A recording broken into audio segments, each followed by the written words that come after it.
All right, number one thing, I can't believe that I'm doing this, but I'm telling you, when you turn on the game, you go to settings.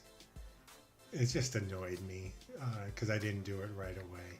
But go to settings, go to visual feedback, scroll down to cameras and offensive camera settings and camera settings. These are going to be set on zoom. So whenever you start out the game, you're going to change it. Just do this. This is remedial. This is generic. It's silly. But first thing you want to do, just do this. You can change some of the other stuff. But that's just put it on standard.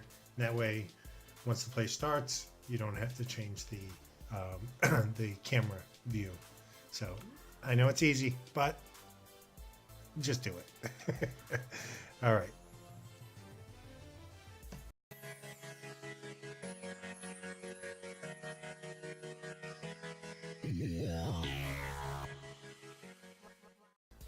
All right. Number two thing you need is a wide receiver that is just flat out fast. You can get by with Antonio Brown, definitely. Julio Jones, an 80 overall. You can get by in the campaign challenges. But if you can get Tyreek Hill in one of your core elite packs that you get, because you're going to get some free ones, Tyreek Hill, Tyreek Hill, Tyreek Hill. He's going to be your most important player to go through the campaign challenges. And when you get to the gauntlet challenges, you need a Tyreek Hill, you need Antonio Brown, Julio Jones, maybe, but one of those two are going to work. But Tyreek Hill, let me just show you why. I mean, this was a solo challenge, so I'm not playing anybody, but you can see that it's just easy. I mean, you could do it with Julio Jones, but with Tyreek Hill, you're just going to, it's just going to be much easier. So 91 speed, and you can see him compared to Antonio Brown, 89 overall. And if you look at these, Tyreek Hill goes for 60K, Antonio Brown goes for 200K maybe, that one, 89. So, but that Tyreek Hill right now, best value out there for 60K, definitely. If you can get it for 40, definitely buy it. But so that's number two. Get a fast wide receiver.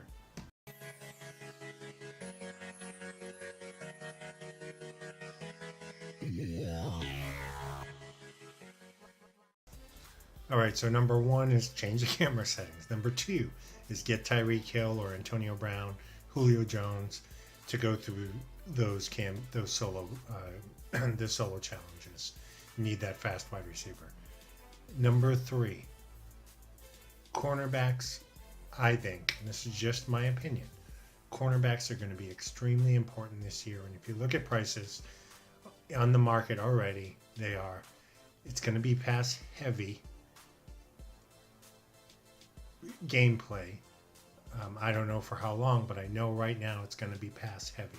So, cornerbacks, safeties, free safeties, definitely, but cornerbacks, you want to get speed there too.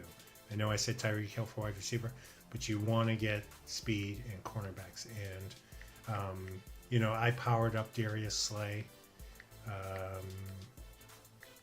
Who else do I have? I also have Marshawn Lattimore, which is another good one.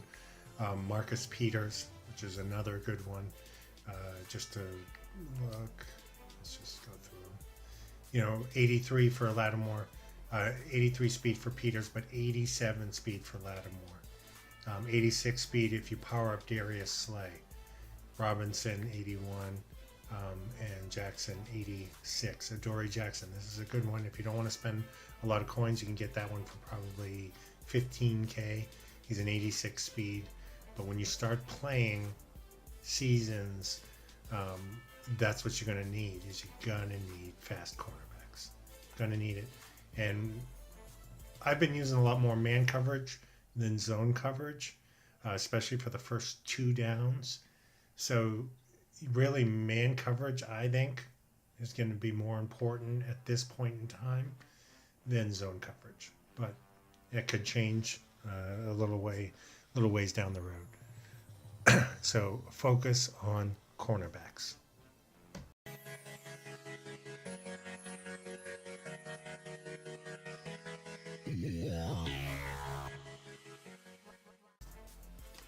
All right, so number one is change the camera settings. Number two is get a fast wide receiver. Number three is get fast cornerbacks.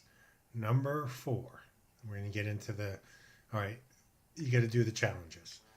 On the solo challenges, if you have Tyreek Hill or a fast wide receiver and a decent quarterback, you do all your campaigns, you're going to get 87 overall campaign offense and an 87 overall defense that you can choose from: Ben Roethlisberger, Joey Bosa, and so forth.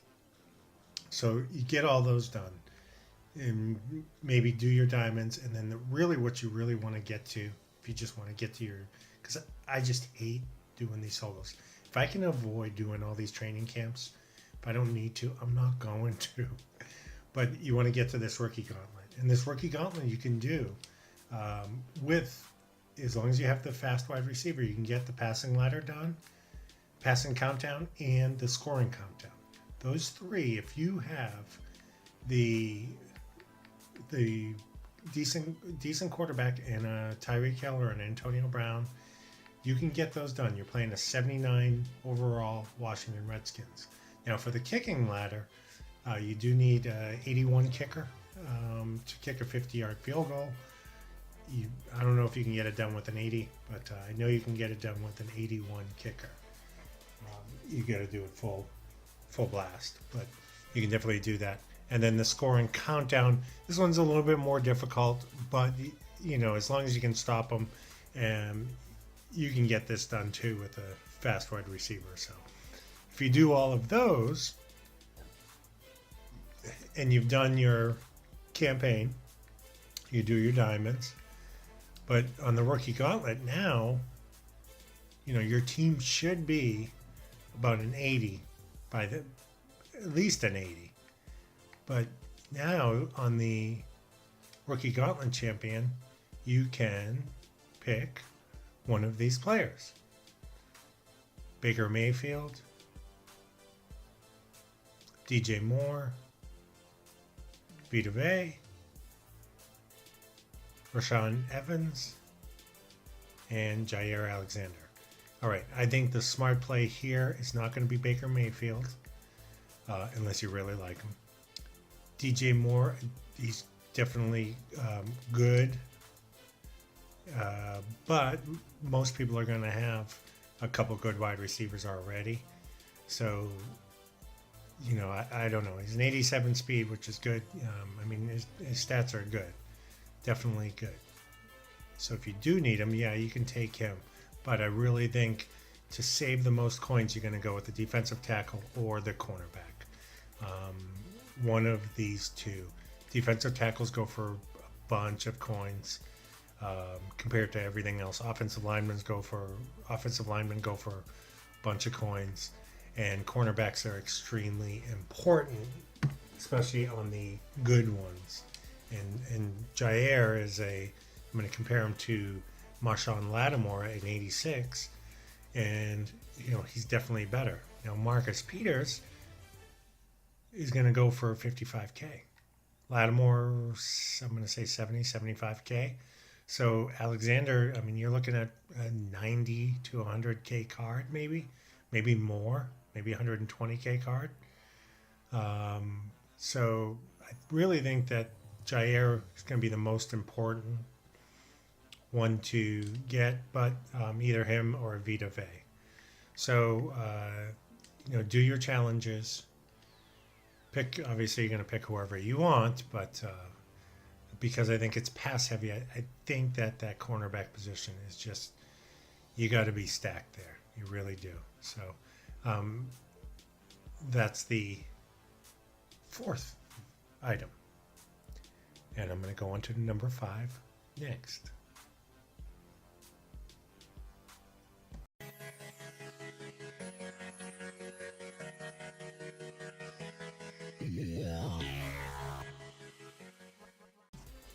All right, number 5, when you're doing these solo challenges, you probably already know this, but I just want to go over it again. What you want to do, especially when you have, this is really when you're doing, when you're in challenges that you either start in the third quarter or you have to play a full game. If you just want to get through it quickly, like I do, you know, I run the ball, try to run out the clock as much as I can. But if you notice here, this is on the campaign. When you get to the playoffs, you have to play full games. You want to change the event type to quick presentation on all the others, but for some reason on this campaign, you cannot do it in the playoffs. So it's wild card. So it's going to be exhibition. You want to do accelerated clock. So on this, but what you want to do on play clock remaining, if you're playing a full game and you just want to get it through it very quickly, you should put this to 10 seconds. I know it doesn't sound like a lot, and you probably might already know this, but change it to 10 seconds. Run chew clock on your offense, and that way you can get through the games quicker. I know it's not going to help you with the MUT master stats, but if you're just trying to get through these solo challenges, you want to put the top one. This one I can't, but let me just show you. But the top one, what you'd want to do is, come on, you want to change. So exhibition, what you normally do is change this quick presentation and change this to 10 seconds. You can go the other way. If it's the last minute and the challenge is only a minute, then you don't change the play clock remaining. You just change to quick presentation. But on any full games, anything in the third quarter, or if you have to play a full half, change to quick presentation. Also change the play clock remaining. That's just going to eat up some time, and then do true clock and run the ball as much as possible. So the other thing I want you to realize is when you play these games and you say you do not complete the challenge and you restart it without exiting the game, your timeouts are gone. You will have 0 timeouts. The other team will have 0 timeouts, and you'll have 0 timeouts. So when you get into the gauntlet or the full games, you're better off exiting and then going back in instead of just pressing restart and doing the whole loading screen over. So again, I don't know why they do this, but if you do not exit the challenge after you lose, you do not have any timeouts left. So but if you do exit the challenge and go back in, you'll have the timeouts, whether it be 1 or 2 or 3, whatever you originally had. So that, I guess it's kind of like a penalty for pressing restart, which I don't get, but that's the way it is on the solo challenges that I've seen. So if you know a way to get around it, let me know. But hope you enjoyed it, and you know, these are just some basic things to get you going. And talk to you soon, and until next time, all the best.